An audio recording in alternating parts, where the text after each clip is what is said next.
জমিতে সেচ দেওয়ার জন্য প্রায় 2 মানুষ গর্ত খুঁড়ে শ্যালো মেশিন স্থাপন করেছেন বর্গাচাষী মিনারুল ইসলাম। ভূগর্ভস্থ পানির স্তর নিচে নেমে যাওয়ায় মিনারুলের মতো গোবিন্দগঞ্জের অসংখ্য কৃষক এভাবেই সেচ দেন ফল ফসলে। সমতল থেকে প্রায় 15 ফিট মাটির নিচে গর্ত খুঁড়ে শ্যালো মেশিন স্থাপন করার পর সেচের জন্য পানি তুলতে হচ্ছে কৃষককে। গাইবান্ধার গোবিন্দগঞ্জের বেশ কিছু এলাকায় কৃষকদের এমন দুর্ভোগ বেশ কবছর ধরে। মনে করেন যে 10 ফুট খুঁড়ে নিচে ডাবায় দিয়েছে, তো মেশিনে পানি হয় না। 2 বিঘা জমিতে পানি দিতে 5 লিটার তেল লাগছে, এখন 10 থেকে 12 লিটার তেল লাগে। কষ্ট করে আবাদ করতে হয়, এখন পেটে তো দিতে হবে। আবাদ করা খুব কঠিন চাপে গেছে আমার এই চাষা মানুষের। বহু ফিট বোটিং করা লাগে, তারপর পানি ওঠে।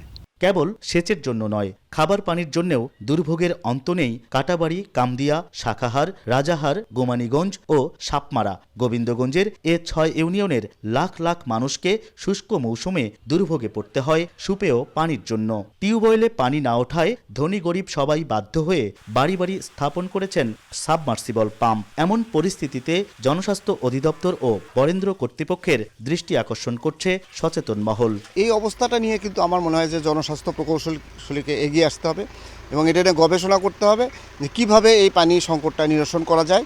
গোবিন্দগঞ্জের বুক চিরে বয়ে যাওয়া করতোয়া নদীতেও নেই পানি প্রবাহ।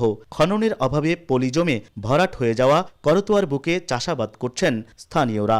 কম বৃষ্টিপাত, যত্রতত্র সেচ যন্ত্র স্থাপন করে পানি উত্তোলনের ফলে এমন সংকটে পড়ছে করতোয়া নদীর তীরে গড়ে ওঠা জনপদ গোবিন্দগঞ্জ। সেচ লাইসেন্স যন্ত্রতন্ত্র দেওয়া যাবে না, এটা একটা নির্দিষ্ট স্পেসিফাইং করে দেওয়া আছে যে একটা ডিপ টেবল থেকে বা একটা সেচ যন্ত্র থেকে আরেকটা সেচ যন্ত্রের দূরত্ব কত হবে, সেটাকে অবশ্যই মেনটেন করে আমাদের কিন্তু সেচ যন্ত্র বসাতে হবে। পুকুর পাশাপাশি বৃষ্টির পানি সংরক্ষণ করার, এই পানিগুলো যদি পর্যাপ্ত ব্যবহারের মানুষের ব্যবহারের প্রক্রিয়ায় যায়, অভ্যস্ত হয়, তাহলে আমাদের ভূগর্ভস্থ পানির লেয়ারটা নিচের দিকে যে যাওয়ার যে ধারাটা, এটা ধীরে ধীরে কমে যাবে। জনস্বাস্থ্য প্রকৌশল অধিদপ্তর বলছে, পরিস্থিতি মোকাবেলায় গেল 5 বছরে সরকারি অর্থায়নে সুপেয় পানির জন্য 780টি টিউবওয়েল স্থাপন করা হয়েছে।